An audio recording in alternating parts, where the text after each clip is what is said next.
How's it going, everybody? Bryan Alvarez here on Wrestling Observer Live. We are here every day, Monday through Friday, noon Pacific 3 Eastern, Sundays 3 Pacific 6 Eastern, Saturday mornings with Jim Valley, 10 a.m. Pacific 1 Eastern, and Sundays with Andrew Zarian. It's Monday here on this program, and we got a lot to talk about here today. It was a very busy weekend.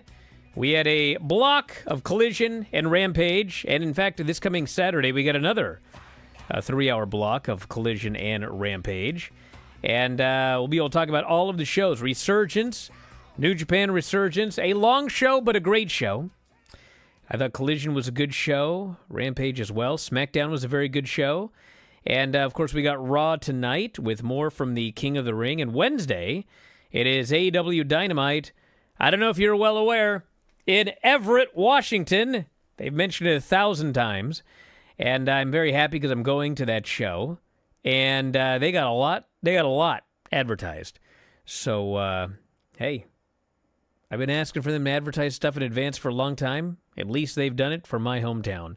There are 9 segments already announced for the Dynamite in Everett. So we're going to go over that, plus the lineup for the King and Queen of the Ring.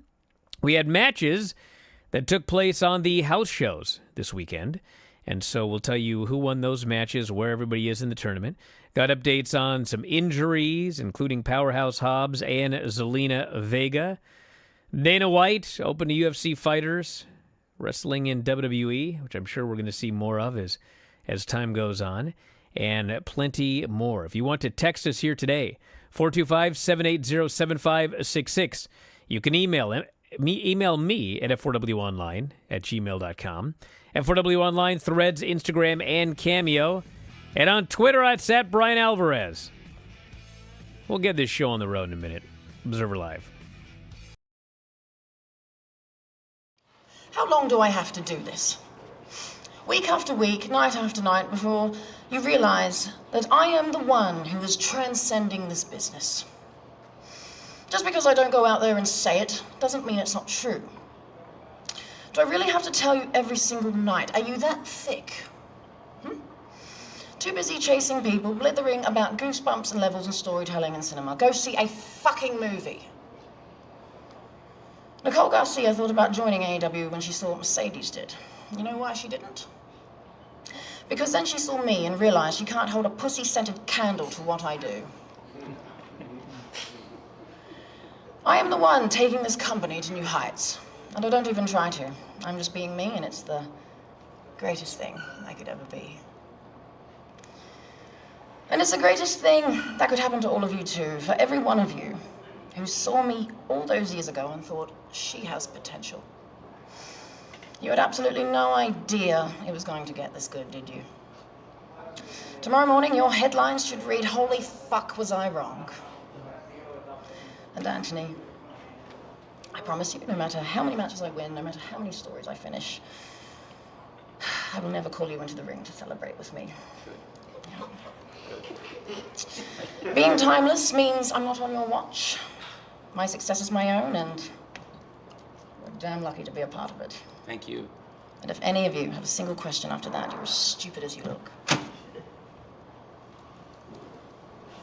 Beautiful. Thank you for your time, Miss Storm. That was wonderful. Wonderful. Does anyone dare throw a question to Question over here. Storm? You're gonna be able to follow that. I got one, Garrett, Pace Magazine. I just want to know who in the company was like, Luther looks enough like Eric von Stroheim to play Tony's butler. All right, good call. Otto Preminger. Oh, Stroheim and something below. Yeah, Otto Preminger? I don't know. Yeah, you might be right. I'll go to IMDb. Any other questions? Right here. Daryl with Cove Lakeland TV. I just have to ask, have you had a discussion with Tony Khan for Double or Nothing to finally get your match with Wendy Richter? Ooh. Ooh. I don't think that's gonna happen. I don't think that's gonna work out. I'm sorry. Sorry. Question over here. You may be timeless, but I don't think she is. Angel at Wrestling News Co. Mariah May is ranked number 4. Are you at all thinking about what happens if she moves up to #1 maybe later this year? That you.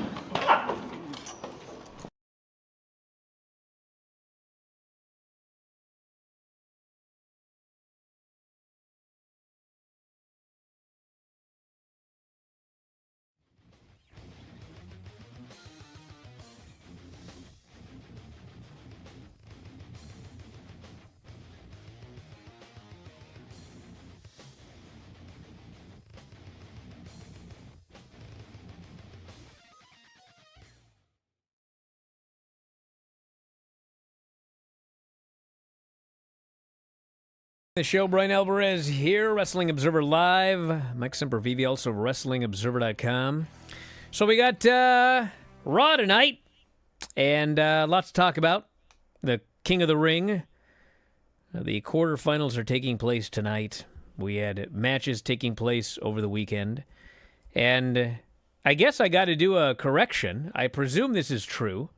I was unaware of this, but during the break, somebody was talking about the SmackDown report that I put up on the front page of WrestlingObserver.com.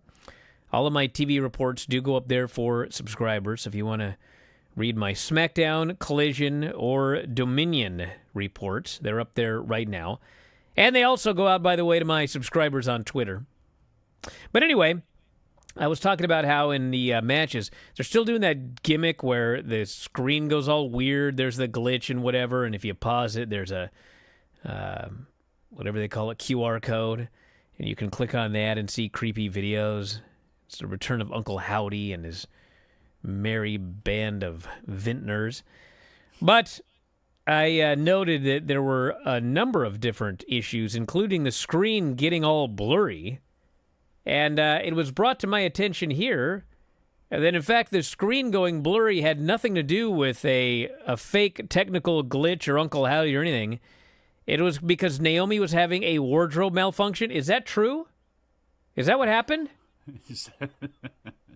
Really? Yeah. I have no idea. It was in the same match that they did the QR code thing, so I thought they were just screwing it up. And I was just watching this match, and it's like, first we get the glitch. Then they start doing spots, and the thing just goes totally blurry. And then they come back, and then, it goes blurry again. And I was just, at the time, I was sitting there thinking, okay, hold on a second. Like, I get that you want to do something, silly, get the QR code out there. But, now you're making it look like you're completely incompetent. I can't even watch this show. The production is so bad. But if that is what happened, then Wait a second. I was wrong. Let's not push it there.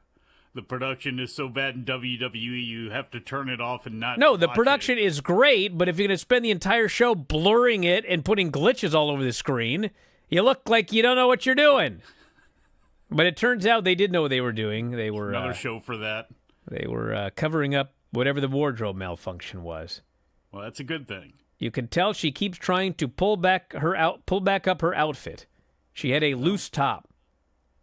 Well, I guess that's it. Well, anyway, here's the update on the tournament.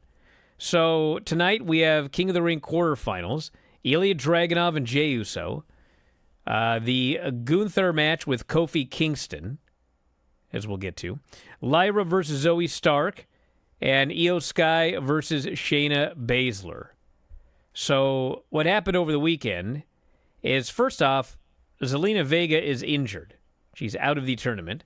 Adam Pearce noted she was not medically cleared to compete against Shayna Baszler at the WWE house show in Macon, Georgia. And so you'll never guess who replaced Zelina Vega in this prestigious Queen of the Ring tournament. Well, none other than Maxine Dupree. Because why not? There were no other women on Earth available. Well, so they put in Maxine, who I think was won one match in her entire life. So she lost, obviously, to Shayna Baszler. And then Kofi Kingston actually beat Rey Mysterio. Which kind of makes me sad, because I'm sure that Gunther and Kofi is going to be great, but, man, Gunther and Rey Mysterio, that sounds like a dream match to me. So now we also had the Chattanooga house show, where LA Knight beat Santos Escobar to move on, and Tiffany Stratton defeated Michin to move on. So, we've got these brackets, and if you ask me, anybody care? If you ask me, I believe that the women's Queen of the Ring is going to be Jade Cargill, and the men's King of the Ring is going to be Jey Uso. That is my prediction for this tournament. Any thoughts? How do you get Gunther out of there? Because I'm beat all him. for. Well, I know that. I'm all for Jey Uso, actually. And, again, if they can try to get back a little of the magic they had a while ago with him, it's going to be a good thing. But how does he defeat Gunther? That's very interesting because I want to be very protective of him. He's one of the only people, even Carmelo Hayes, he's one of the only people in either one of these things that I would look at and go, I don't know if I want to beat him. So how do you go ahead and go about doing that with Jey Uso? Well, if you ask me, he just beats Gunther. I am asking you this time. How would you do it, Brian? He just beats the guy. Because, honestly, at the end of the day... With his move? Gunther, here's the thing. Gunther was champion for 666 days. Mm-hmm. He set the record. Yeah. He's a made man. Yeah. Unless the plan is in July or August, it's going to be Gunther versus Cody for the title. I think that Gunther can put this guy over in the it'd be the semifinals, because two things. Number one, that whole deal where Cody and Roman went to WrestleMania and then Roman beat him. One of the reasons that all happened was they figured this thing's hot, we can drag it out another year, which actually at the end of the day they made the right call. Absolutely. But the other deal was, we can get some other people over in this thing, including Jey Uso. And Jey Uso has gotten over. I mean, he's gotten over bigger than he ever was before. That's true. But did he ever get to that real next level? No, because every time there's a big thing, he loses. That's it. And on last Monday, when they did that Raw show, and I had people that were at the show, and they told me Jey Uso was the most over guy on the show. He was the most over babyface on the show. And the crowd was going nuts, yeets, the whole 9 yards. And, it's time to give it a go. And so I can see him beating Ilya, and I can see him beating Gunther.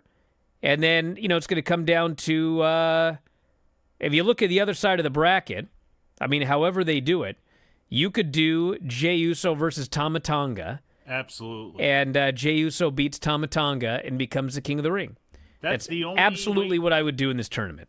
Only way to do it. Unless you have something in your pocket for Carmelo Hayes when they get back from Saudi Arabia that you want to all of a sudden kick off, there's no reason for him to go to the finals here, especially you can have him lose in a nefarious way to Tama Tonga. This, to me, is the only thing that makes a whole lot of sense, because if it's not Jey Uso, what is going to be, the last match? Because then it's like, well, is it Gunther and LA Knight? Is it Gunther and Carmelo Hayes? To me, this is Jey Uso's tournament to lose, the way things are set up and the way they've positioned him as well, too, because you're right.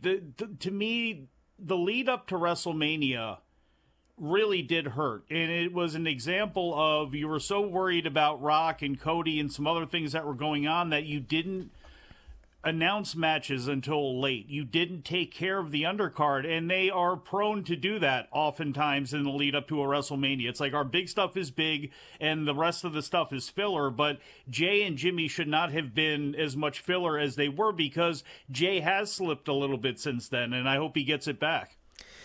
So on the women's side, the first side of the bracket has Shayna, Io, Lyra, and Zoe. I don't see any of them winning. So you've got the other side of the bracket, which has Nia, Jade, Tiffany, and Bianca. And I think that Jade obviously beats Nia. And long term, Nia do another Super Rana. Long term, they are going to be doing Jade and Bianca, but I don't think they're doing it here. So I think Tiffany is going to beat Bianca, and then Jade beats Tiffany. So Jade, who is one half of the tag team champions with Bianca, wins the Queen of the Ring, beating whoever's on the other side. Bianca's angry because she got knocked out of the tournament early. Her tag partner is the Queen. They've already been teasing that Bianca's going to make a turn. And so I don't know if they're going to do that at SummerSlam. I think that's more of a WrestleMania match. I got another way to play this. But I think that that's the way they're going here. I don't know. I know we're pushing up on time here, but hey, Jade Cargill losing to Tiffany Stratton because Nia Jax does something, comes back, trips her up or something like that because, I mean, Jade Cargill is not going to have that many singles matches, and if you want to kick Tiffany Stratton off, I could see something like that happening with her then getting a victory over Bianca. So coming out of this, you have Jade against Tiffany, you have Bianca against Tiffany, which was probably going to be the best match out of all of them, and you might be able to keep Nia Jax in that mix a little bit. Back in a moment with more Observer Live.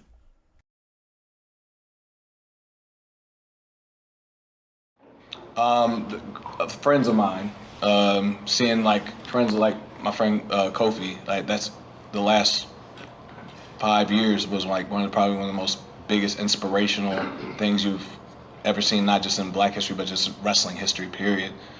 And it's like, that's motivating, that's inspiring, and that makes me want to, like, I want to do that for the next generation, you know?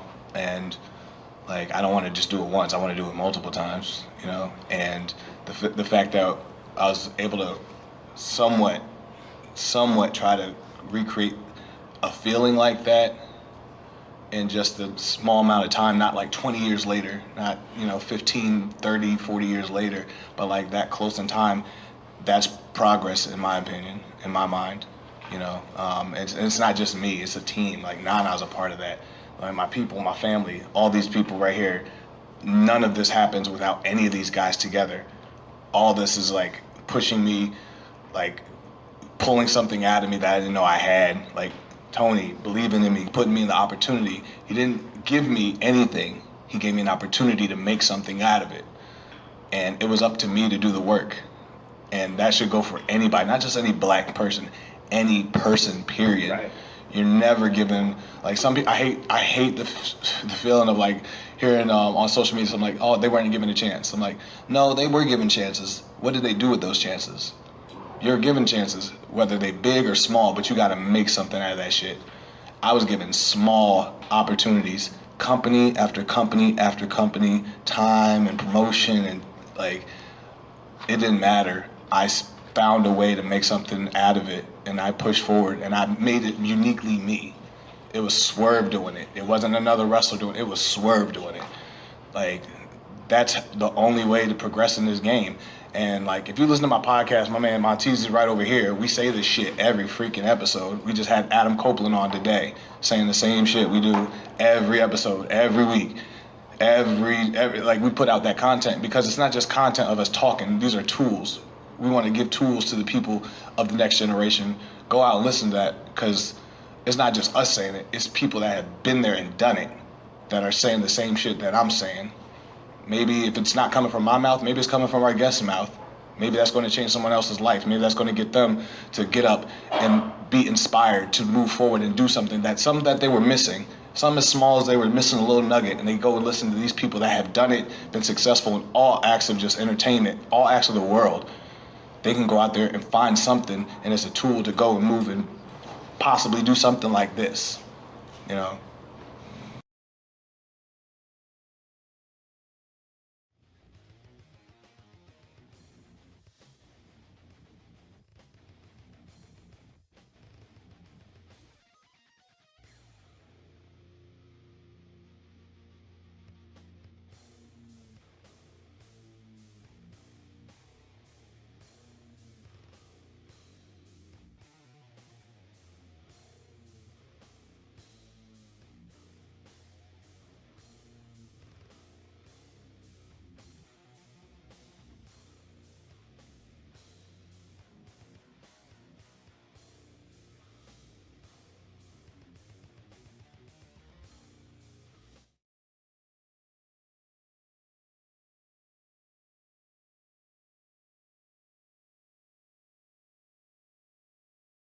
Back in the show, Bryan Alvarez here, Wrestling Observer Live. Mike Sempervive, also of WrestlingObserver.com. Hey, I got a lot of other news here. Go ahead. Yeah, I got lots of it here. Powerhouse, poor Powerhouse. Out of action. Says getting injured in that Moxley match. Patellar tendon injury. Patellar. Patella. This is patella. But he got patellar tendon repair. Yeah. And he says, not sure what to say. Injuries happen. We deal with them. We recalibrate. We rebuild. We reinvent. Real test is to come back. I've been told I'll come back like nothing ever happened. So that's at least good. Yeah, good. But he says, why do I feel so angry right now? Because it's all BS, he says. Nobody comes back the same after an injury. The only choice is to come back better. So he's going to heal and recover and return. And all the best to Powerhouse. Damn right. He's one of many guys that was extremely underutilized by AEW. He's awesome. He is, and hopefully when he comes back, he doesn't have that big albatross hanging around his neck there from Manitoba. Got to get rid of that guy. Career will be on the upswing. And we've got Dana White saying he's open to UFC fighters crossing over to WWE.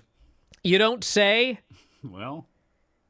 Derek Lewis, who, by the way, if he wants to go to WWE, should stop mooning people. I mean... Are you sure? You can't do that on WWE. Yeah, but he doesn't... And he also, I think, took out his cup and threw it into the press area. Well, surprised Dave hasn't done that of late. WWE. Yeah. Oh, Tom was not happy to hear this. I don't blame him. What about... Well, did he originate the throwing of the cup? Or no, the fact that if he were in UFC, he might get a WWE match. Well... Now he's stuck... losing to the West Coast Wrecking Crew. Oh, come on. I tried to tell this guy. Well, yep, he never listens to me. I don't know what I tried to tell him. But him and I wouldn't have lost to the West Coast Wrecking Crew. You think he's had a conversation with Fred about his time with Bob Backlund? I don't know. Maybe they need to find Bob Backlund. You know what? That actually might be a great idea. Yeah. Might be a great idea. Yeah. So, it took place this weekend. I guess we can talk about Resurgence now. Oh, that? We got the lineup for the upcoming Dominion show, but I think we need to get through Resurgence before we talk about that, because this was quite the excellent show. Although it's too damn long. It's too long. And apparently very difficult to order. Oh, it was a murder to order. But 5 hours. 5 hours is too long, guys. Okay. I know people on the internet like to think that I only complain about long shows when it's WWE, but that's actually not true. I complain about all long shows being too long. And, it actually it sort of reminded me a little bit of like one of those WWE shows where, at the beginning, everything's going along just fine. And you're sitting there thinking, man, this show's going to be over 3.5 hours. Just boom, boom, boom. That's the way I like it. And then, oh my God, the last 2 hours, they stretched that thing out forever before they finally got to the end. And hey, everything was good. Not complaining about the matches. But, this show started at 7 Pacific. 7 Pacific. I realize it's New Japan. I realize normally you watch it starting at 11 or 1 or whatever you're at because it's in Japan. But, I mean, if you're bringing it to this country, you know what I'm saying? They're bringing it to America. And the show ended at 2 o'clock in the morning on the East Coast. 2 o'clock in the morning. Joey Janela's spring break is impressed. So, some of the main things. Filthy Tom and Filthy Fred, they lost. They lost to Royce and Jarrell, who had beat them up and shaved Tom's head. They've been aggressive recently. I thought for sure Tom would get his revenge, but he done got beat. So that was sad. And now I guess Royce Isaacs and Jarrell on their way to presumably challenging for the tag team titles. As they should. Yeah. We had TMDK versus Phantasmo and Hikuleo for the New Japan Strong Openweight titles. Phantasmo and Hikuleo won. If you guys are wondering who's the next guy in the bloodline, at some point it's going to be old Hikuleo here. Oh, yeah. Guy's a lot better. Got a lot of size. Mm-hmm. He's going to make it big. Yes, he does. Great Yes. hair, too. Luxurious. Stephanie Vacure and Alex Windsor for the strong women's title. You know, it's a good show when this was like, I don't want to call it the worst match on the show, but it was not the highest rated match on the show. It was lowest. But it was still like a 3-star. It was a good match. And they only got about 10 minutes, which was one of the main problems. But the Stephanie Vacure is really good. Yes, she is. Very good. We had my this one maybe entertained me the most. Naito and Yota Tsuji versus David Finlay and Kenta. Brother, if you want to see two giant stars work a show like it's a house show, have I got a show for you. Naito and Kenta, I mean, the best I can say is they showed up. And Yota Tsuji and David Finlay, they worked their asses off. They did great. They had to. But my God. First, like, Naito and Kenta can't even get their spots right. Like, the very first spot they tried, they were both on different pages. And then, you know, they finally get in there at the end. And I swear to God, there's like a few minutes left in the match. And Tsuji's been, you know, beaten on or whatever. And Tsuji finally gives the big hot hand to Naito. And as God is my witness, he steps into the ring and he walks into his hot tag. He walked. He did not run. He walked across the ring to begin his hot tag. And then he goes back and forth with Kenta. And then it's time for that Destino. And, you know, you mentioned that that spot they did with Nia Jax. I think her and Naomi. Was it her and Naomi that did the Frankensteiner? Yes. The slowest Frankensteiner of all time. Well, that Frankensteiner was an Olympic sprint compared to this Destino that Naito and Kenta did together. It was so hilariously slow. It was like a parody. Destino. It was like two guys, you know, that had never wrestled before decided to do a Destino. And it looked horrible. And I figured, okay, well, Kent will kick out and they'll get it right the second time. Nope, he stayed down. They went home. No, exactly. Let's just let it go. Let it go. So actually, I you know what? I also gave this 3 stars. So I would give the edge to Stephanie Vacure and Alex Windsor. They actually had a better match than at least Kenta and Naito did. Then we had Tanahashi and Zack Sabre Jr. You know, Tanahashi is going to be... These guys, I think they could both be in their 80s and probably have a 3.5-star match because it's the only thing Tanahashi can do right now. He can barely move, but he can do this type of match. And they've wrestled, I think they said 11 times. I find that hard to believe. Maybe 111. And it was, you know, it was really good. Sabre hit the Zack driver and pinned him. Then we had the Mean Guy match with Jeff Cobb and Lance Archer, which Jeff Cobb won, caught him on an Undertaker rope walk spot and gave him the tour of the islands and pinned him. That was a good match. Very Cobb's good match. Great. Oh, my God. They were both great. They are, and Lance is fantastic, but, you know, Jeff Cobb has been one of those people, he's been a New Japan regular that they just, to me, have not utilized enough. I thought you had a chance with him and Okan as a team. We'll see what happens when he comes over and teams up with Kyle Fletcher in AEW. That's, you know, that's nice to see him get some shine. To me, he's one of those guys, if I ran a promotion, he would be near the top, at least as far as killing people. I mean, he really is great. And then we had Shingo and Yuya Uemura for the Never Openweight title. What did they do to my boy? The work was like really good, but the story of this match sucked. Yeah. It was just, hey, I'm going to go in there and I'm going to beat Yuya Uemura for 25 minutes. He's going to get maybe 5% of the match. We're going to convince you that he has to be winning because I'm beating him so badly. And then I'm going to beat him worse and pin him. Like, wow. Well, he would have been better off staying in TNA. He needs to go on another Henry. excursion after this match. He needs to get the hell out of New Japan. That's what it feels like. They have done some odd things when it comes to their young group of guys that they have. You know, they're pushing Ren Narita, but with Yuya Uemura, you bring him back, you act like you have absolutely no idea what you're doing with him, and I don't think you cut his hair off. Well, they put him in that match with Okan, and then you were with Tsuji, and he ends up losing his hair. And for what? It's like that's what you do as a young boy before you get sent away. And they seem to have. Well, he needs to be sent away again. Well, they seem come to have back no when your plan hair's with him. long. Well, to me, come back over here where we can appreciate how you wrestle like Steamboat and actually do something. I was trying to jump in on you, Mike, because it's a break. Observer Live!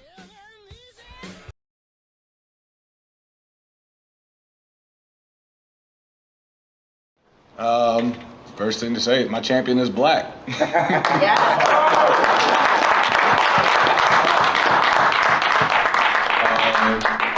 Ton of hard work went into this. Nothing was guaranteed at all. Nothing was handed out to me. I had to do a lot of inner searching to figure out what I needed to change up, what I needed to improve, and have a lot of humility to be honest with myself and say, yeah, you're not great at here, you're not the best in here, and figure it out and just like work at it. No excuses, because like in my culture where I come from, we're not awarded excuses. Excuses get us nowhere or killed. And I'm going to stay alive. I'm going to keep pushing. I have so many things to fight for, so many people to fight for. And that's what drives me every day. I get up early, I stay late, I make the extra drives, and I stay in the weight room. I stay disciplined. I do the things that a lot of other people don't want to do. Get on the plane 2 days earlier than I got to be there, because that's what's required in this. And I want that to be the standard for being a champion. Like we're not rewarded like rest. We got to be restless, because where AEW is and where we're going, like I want the fans to see how hard we're working. I want the people who aren't fans to see how hard we're working to try to join us and be fans and join this company, because this is special. Two back-to-back amazing pay-per-views, Revolution and Dynasty tonight, and I was back-to-back championship matches in both of them. That's never been done in this company as an African-American man. I don't think it's been done in any company, really, this big. Y'all don't quote me on that. Y'all want the sources, go find them, tell me, tell the world, I don't give a damn. But, like, we're doing something special here, and I'm just proud to be the face of the franchise, because this is a dynasty we're building.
So we had Eddie Kingston, Gabe Kidd.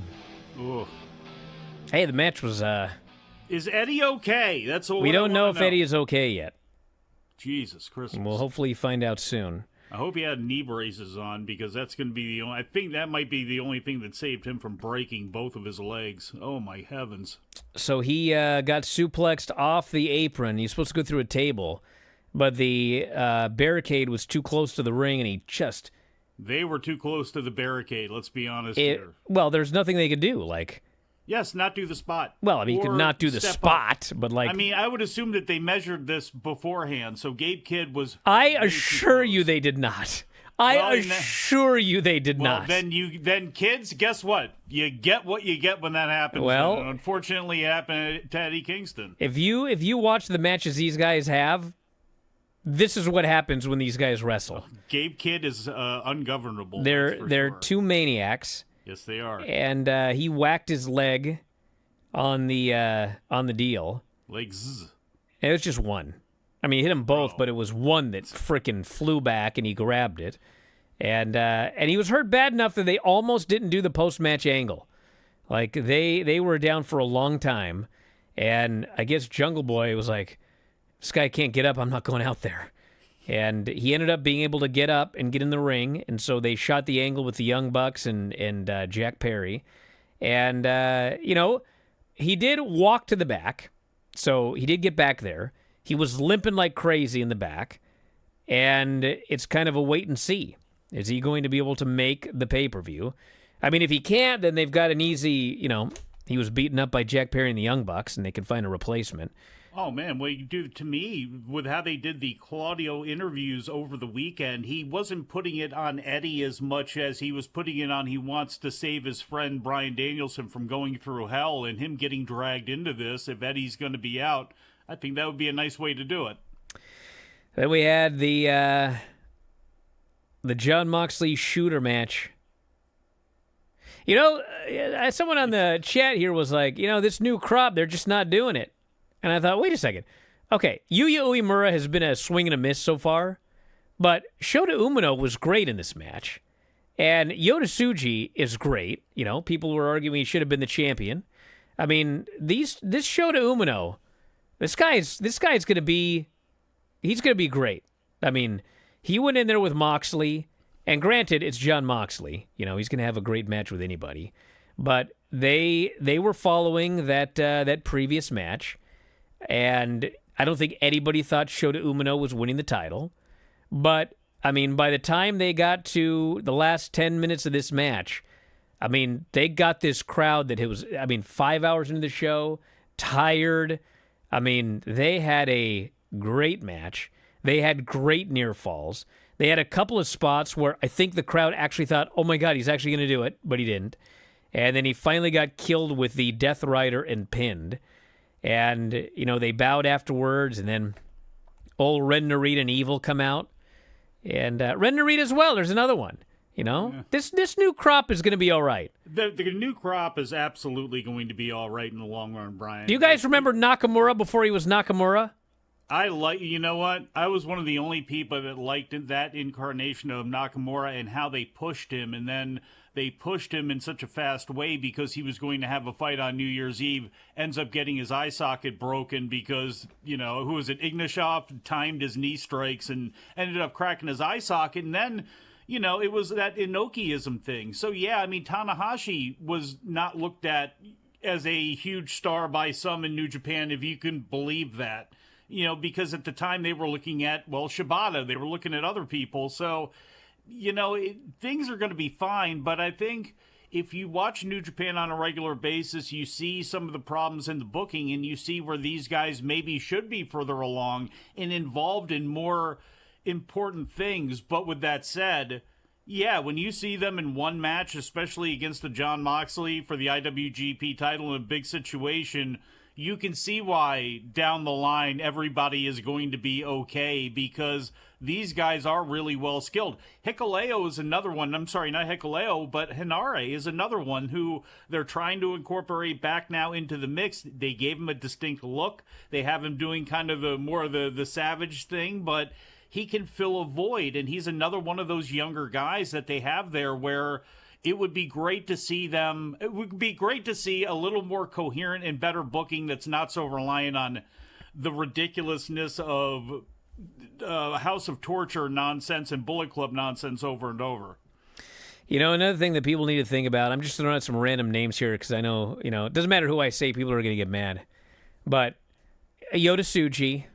He's going to be a star. Shota Umino. He's the chosen one. Well, hold on. You're You're jumping over my point. Good. Yota Tsuji. Yeah. Shota Umino. Mm-hmm. Okay, these young lions we're talking about. They all broke in 2017, 2018, okay? Well, Fallon Henley. She's been doing this as long as they have. Dante Martin. But Brian, Dante Martin has been doing this longer than everybody that I just mentioned.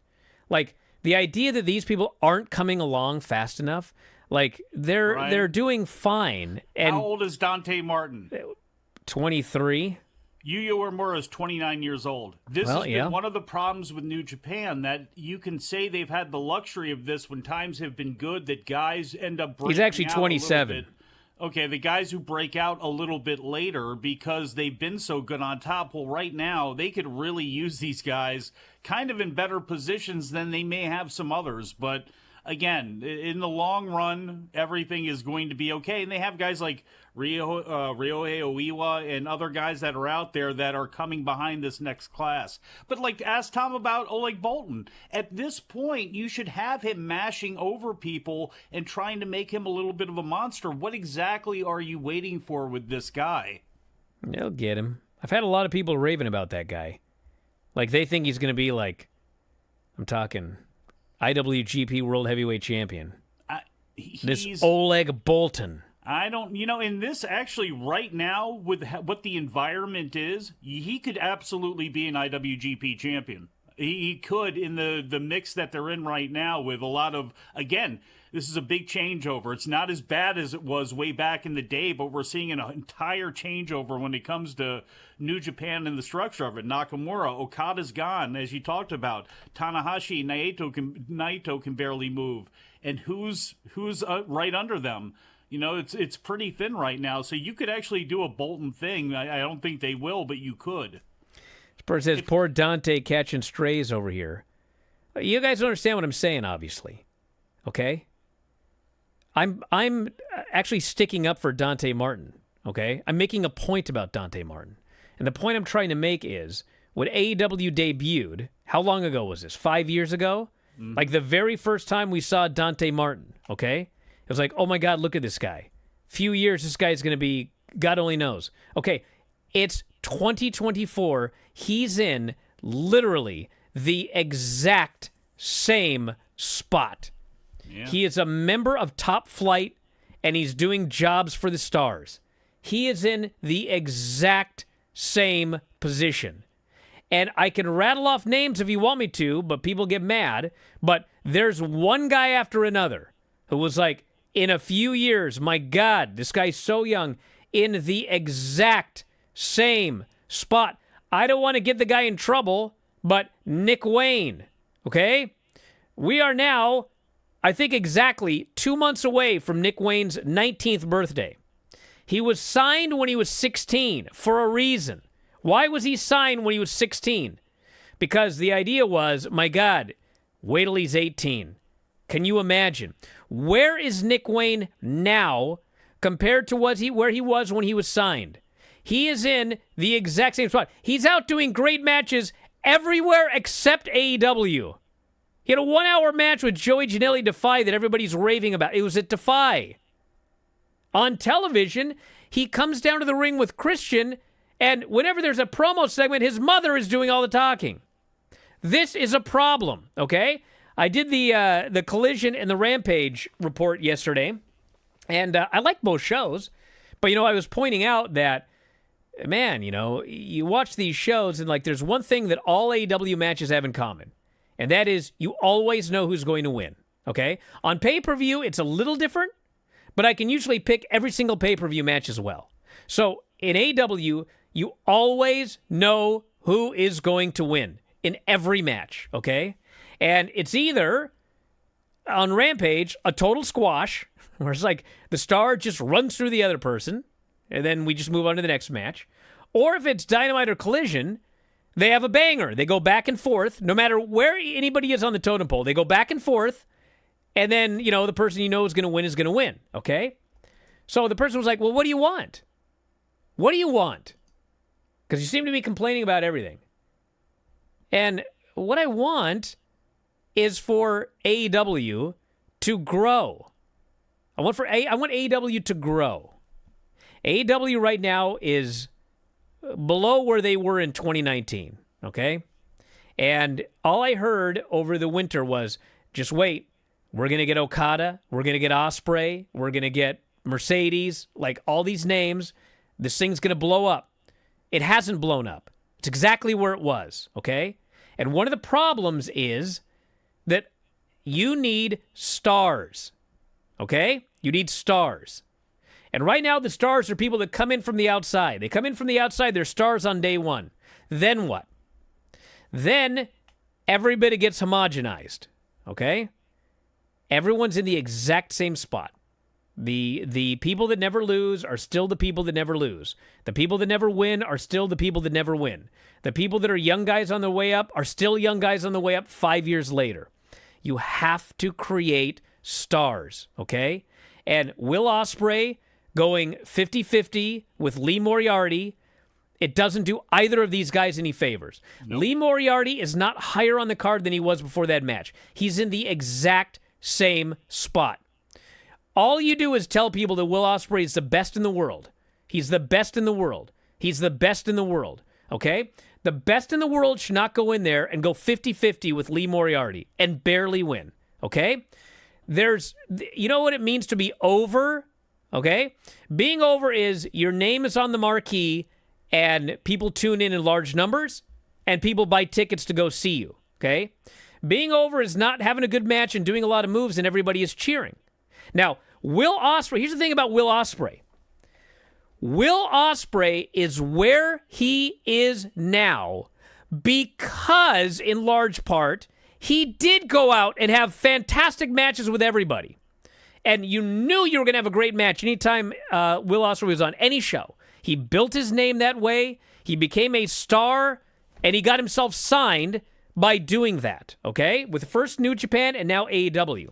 But he needs to be over in a different way now. Exactly. He's made it to that position, but now he needs to be over in a different way than just having great matches. He needs to be a star. When Will Ospreay is on the show, numbers need to go up.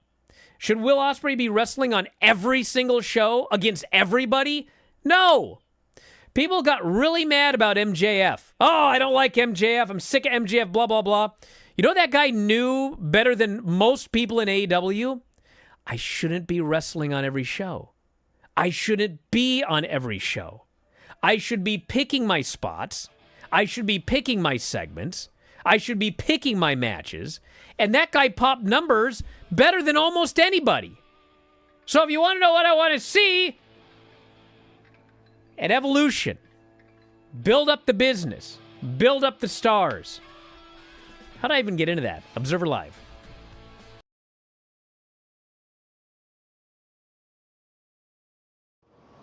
In terms of performance, I think this is probably the best one I've ever done. Like I was really thinking about it, like as I was in there, and as soon as I heard the three, I'll be honest with you, I've never felt more joy of performing at that level. At a guy like I grew up watching. Like, can I tell the story quickly? I know you got like.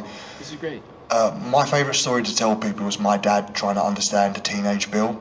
And I liked Ring of Honor, New Japan, Dragon Gate, Noah, TNA. I was like a kind of like the underground kid. Love that. And my dad bought me tickets to All-Star Wrestling, right, for my birthday with all my backyard mates. Now, if anyone doesn't know what All-Star Wrestling is, it's very like pantomime style of wrestling. You've got like postmans with like big fat beer bellies and like, it's like really catered for children. And at the end of it, they would do the English people versus the international talent. And for the life of me, I can't remember the other two. What, it was an 8-man tag. But one of them was Rene Dupree. And I was like, who's doing here?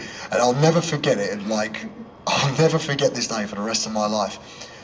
Bryan Danielson walks out wearing baggy blue pleather pants, waving a pirate flag. And I was just like, what are you here? I'm like, I've never felt that before. That like, my God, you're reachable.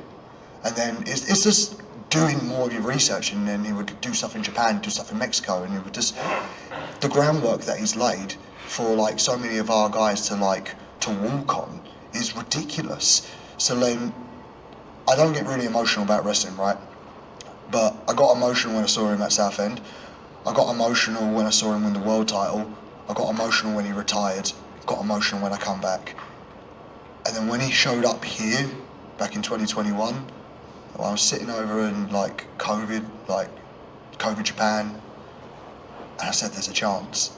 There's that small little chance, and to get that like was, amazing. I'm gutted how it's turned out, but I will never forget the day that I stepped in the ring with someone that I have held to such a high standard, and he lives up to every bit of what a man he is. I'm just disappointed with the aftermath is all. Like, from bell to bell, it was amazing, and then it's just this little grey patch now that's probably gonna, it's dampened it for me anyway. I'm glad everyone else enjoyed it, but I kind of feel crap, I'll be honest with you.